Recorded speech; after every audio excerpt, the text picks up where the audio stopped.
Hello everyone, welcome back to my channel. My name is Vanessa and I love all things health, fitness, healing, and book related.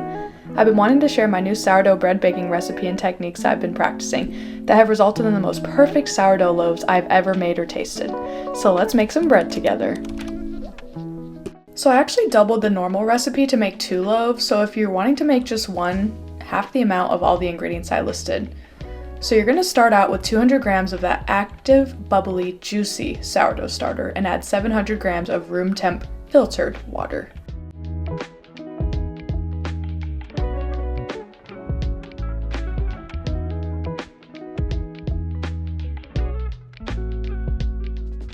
Then mix 1,000 grams of unbleached bread flour, I prefer King Arthur, and 20 grams of salt.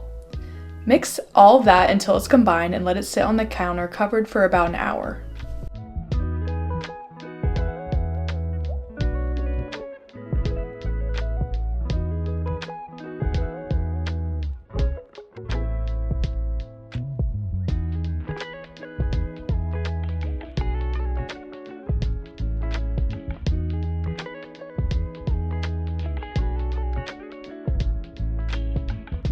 So for this next part, you're going to do 3 to 4 sets of stretch and folds that are 30 minutes apart.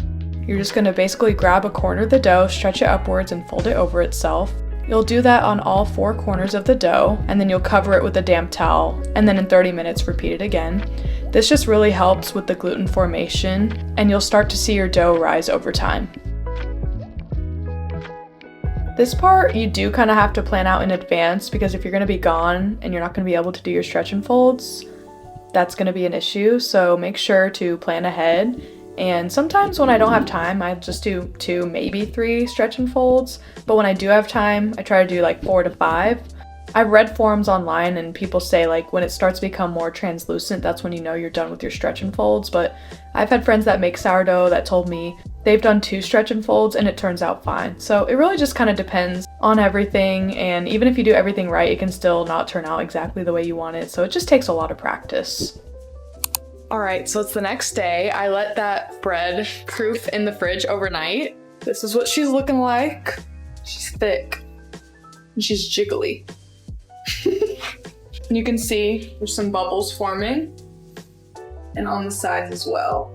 So I'm gonna go ahead and shape it and then let it do its second bulk fermentation in the fridge for like another 24 hours. I fed my starter this morning so that I can just keep making bread every day because why not? And I have some people that I want to give some bread to, so that's what we're gonna be up to.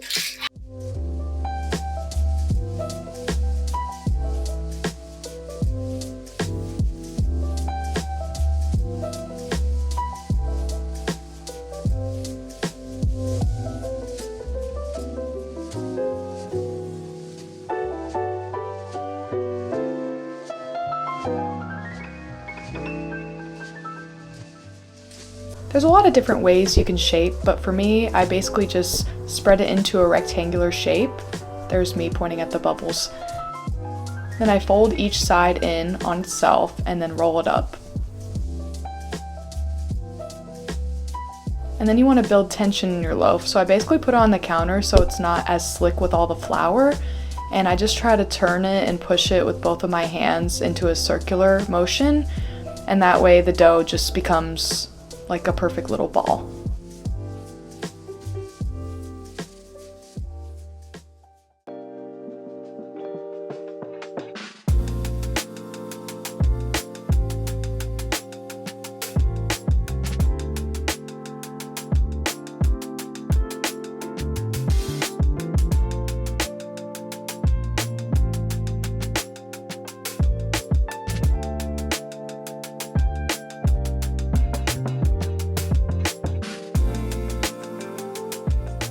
And make sure you do damp towels over it so you don't want it to dry out. So that's important. I did want to bring up a mistake I used to make when first starting out baking sourdough bread. I would do my first bulk fermentation on the counter and then maybe a little bit in the fridge after I shaped. And it was still tasty and delicious, but I just knew it could be better. And so I did more reading and figured out that I need to do a second bulk fermentation, which is what I just showed you, putting it in the fridge after you shape it for another 24 to even 48 hours. Not only does it give the bread even a more sour taste, but it also helps the bacteria continue to break down the gluten, which makes it easier to digest and not as inflammatory as well. So that's a great perk of letting it do its second bulk fermentation. Now that the second bulk fermentation process is complete, it is time to score the bread, which is the most fun part in my opinion. I like to do one big cut down the middle, but I've also experimented in doing 4 different cuts on the 4 corners of the bread, which also works really well for circular loaves. So I think I'll be doing that even more. And then I love to do the little leaf designs. Shout out to my bestie Carly, the sourdough expert. She put me onto the Thai rice flour, and that really just helps the designs pop out.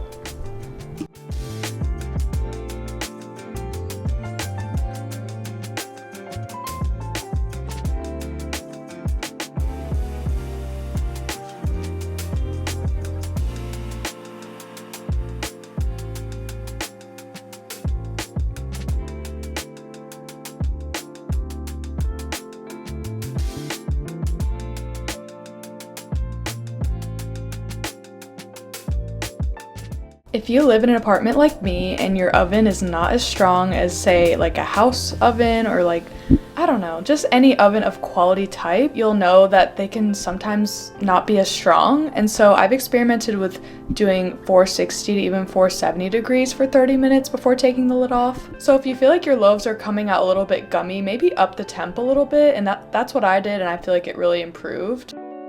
Ever since I changed my second bulk fermentation process and also upping the oven temperature, I feel like these loaves have just been turning out perfect every single time. Everyone I give these loaves to, they're just astonished at how good it tastes. They have even been compared to sourdough that you'd get in San Francisco. So that is a great compliment, I must say.